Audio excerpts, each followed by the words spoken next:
Hello children, today we will be discussing about coal and petroleum. Okay, under this we are going to study about the destructive distillation of coal. Destructive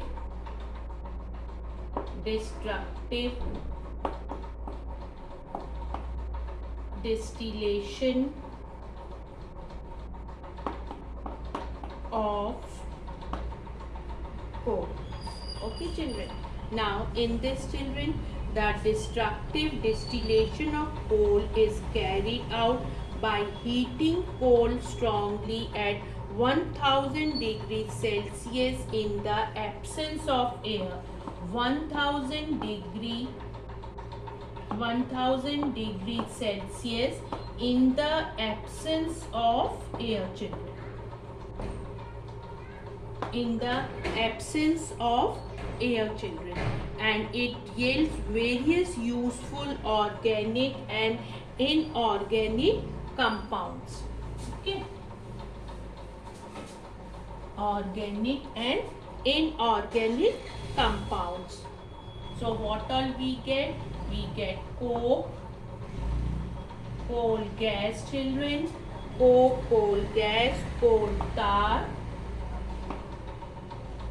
Okay, and children, ammonium compounds and ammonium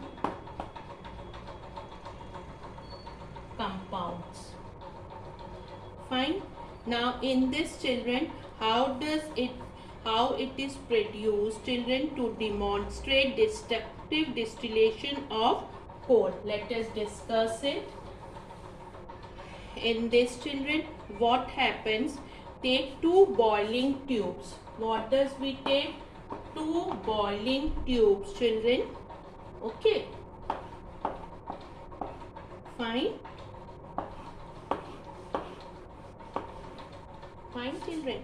Now first of all, to take two boiling tubes A and B. This is A and this is B children.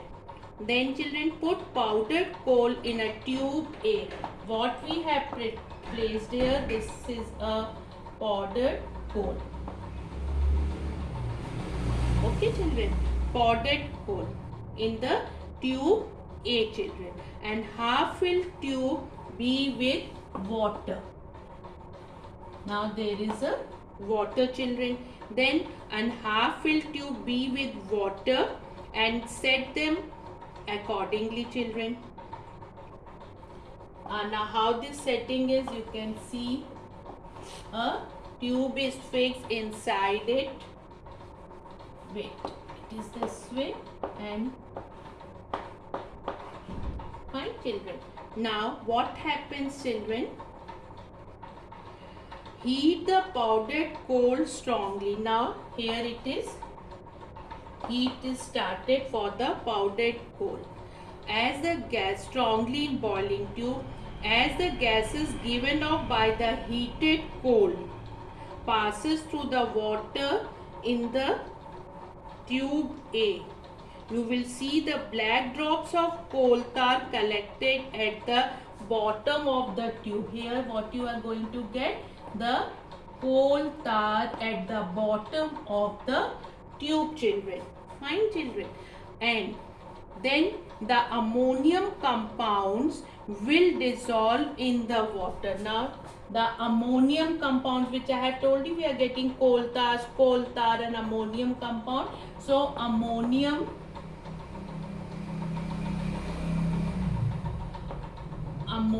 compound that dissolve in water children. Ammonium compounds will dissolve in the water in tube B.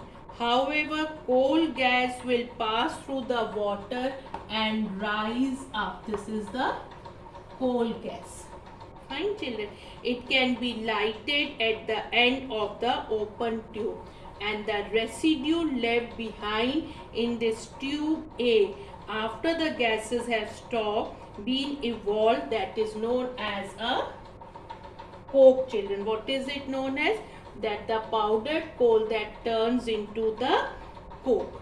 So this is the way of destructive distillation of coal. This all was the setup of the destructive distillation of coke. Tube A, tube B. What is there in tube A, children? Powdered coal. It is heated. Coal tar, ammonia, and in this tube B the water is there.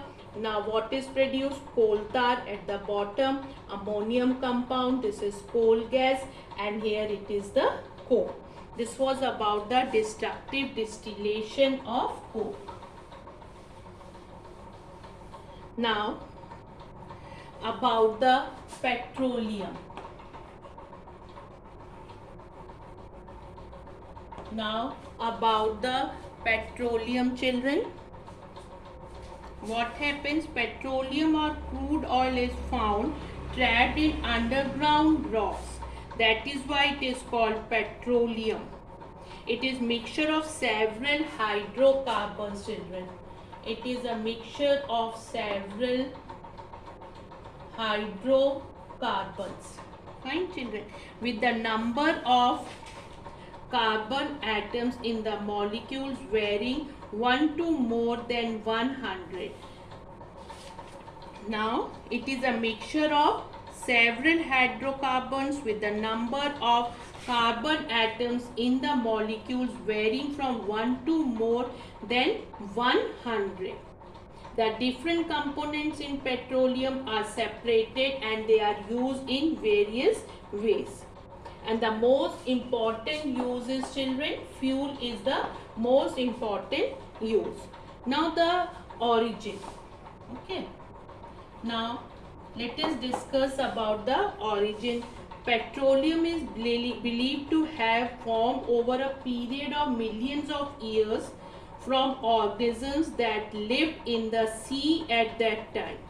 When these organisms died, children, their bodies settled at the seabed.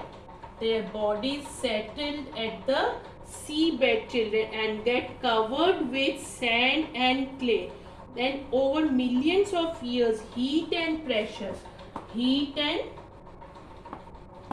over millions of years, children, due to this heat and pressure change the dead organisms into petroleum hydrocarbons. This was about the origin, children. We are discussing about the petroleum. Now occurrence. About the occurrence, petroleum or natural gas are often formed together as large deposits deep inside the earth's crust. Okay, children, and petroleum is obtained by drilling through the earth and impervious, that are the non-porous rocks above it. And the crude oil pumped out from a well is a black liquid. This crude oil is, children, that is a, what is it, children? That is a black liquid. This crude oil is a black liquid, and because of its importance in today's world, it is referred as a black gold. What it is referred as? It is referred as a black gold, children. Now let us discuss about the refining of petroleum.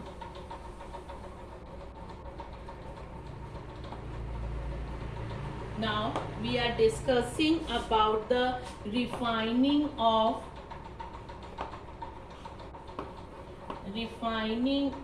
petroleum. Okay, children.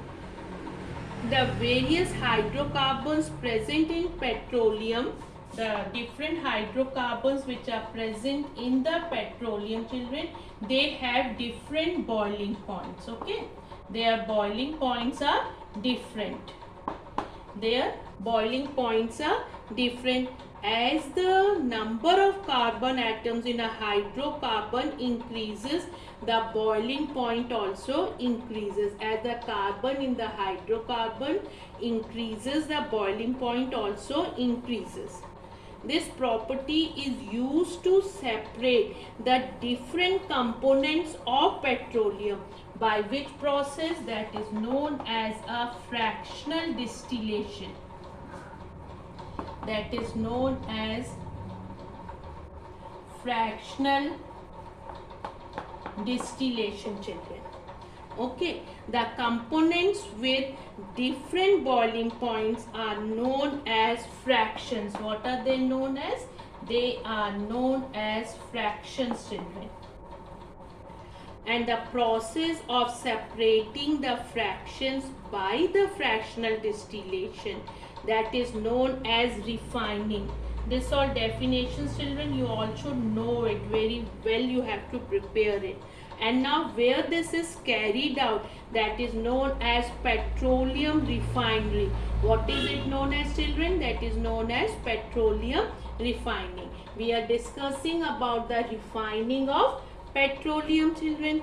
Now the various hydrocarbons are present in this petroleum with the different boiling point, children. Now as the carbon atoms increases, children, the boiling point also increases. So you should know about the fractional distillation, about the fractions, about the refining and petroleum refinery. Now how this process takes place. Now children, crude oil is first heated to about 400 degrees Celsius in a furnace. Okay, it is heated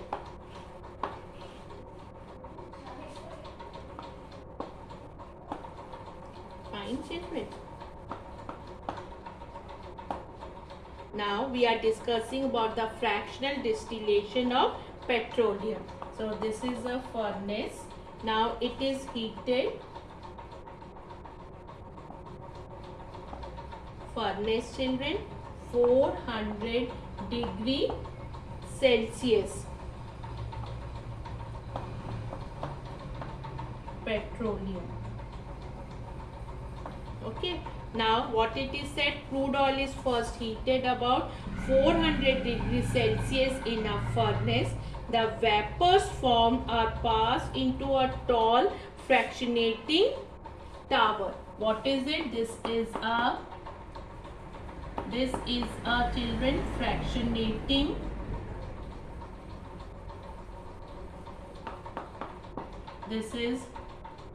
fractionating tower, children. Fine, children.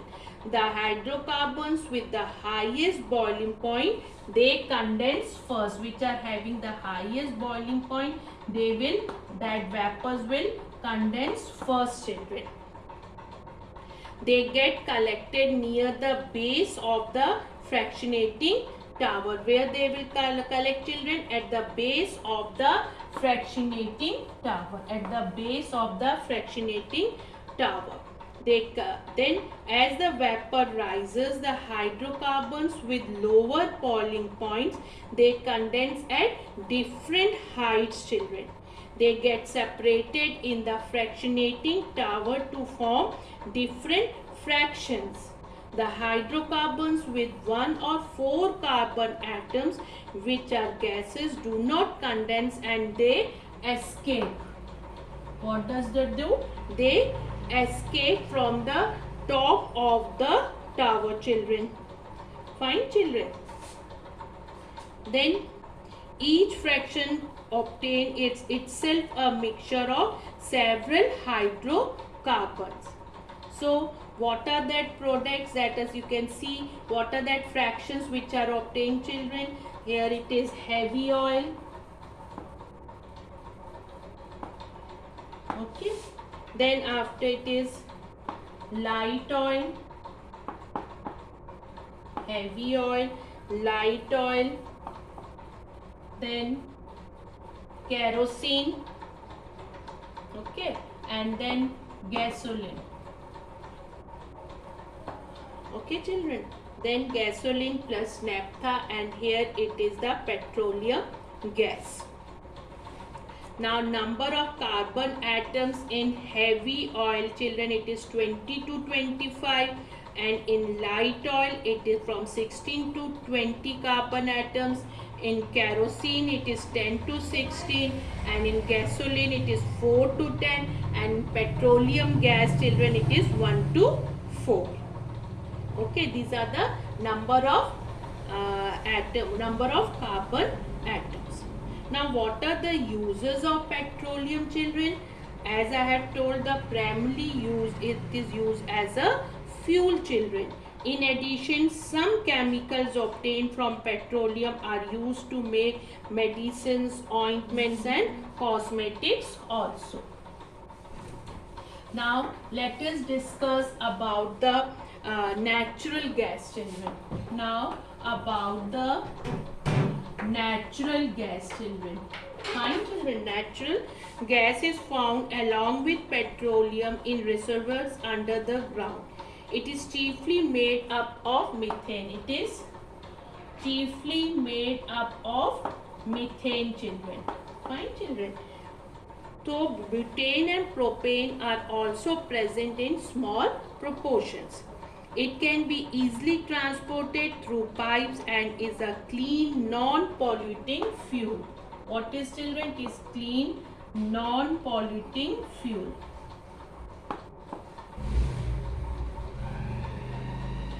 It is stored under high pressure as compressed natural gas.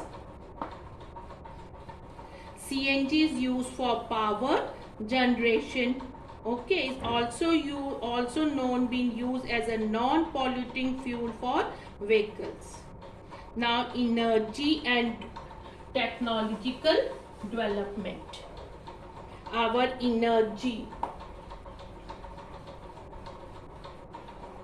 Children, our energy need have been increasing at a very large scale due to main reason, that is the increase in population, children.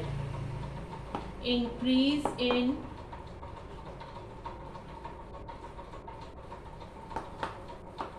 due to increase in population, and the other more important reason is that as we progress and develop new technologies, we need more energy to run new factories and to power the new gadgets made by the use of new technologies. Okay, children. Then about the preventing energy crisis. How can we do the prevention of it, children? Energy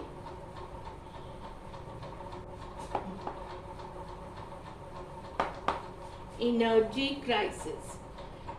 As our energy increasing at a large scale, and energy crisis in the near future is a distinct possibility. So what all steps we should do it, children? Using energy wisely. We do not waste energy, and what we use energy efficient methods. Now how we can do it? Not wasting energy. First of all, not wasting energy. Switching off lights, children, fans, using air coolers, air conditioners, room heaters only when they are required, reducing the flame with cooking and when the water start boiling to save the fuel. And then one more way, using the methods where energy spent is less, children. So what all things you can use? You can use CFLs and tube lights, which use less energy instead of bulbs. Using public transport instead of private vehicles as much as possible. Using pressure cookers for cooking. Using efficient smokeless chulhas in house. Reducing cooking time by soaking pulses for some time before cooking. Okay, children. So wisely use of energy has two main advantages, children. It will delay the energy crisis and it will give our scientists more time. It will give our scientists, children, more time to develop more efficient alternate sources of energy. Alternate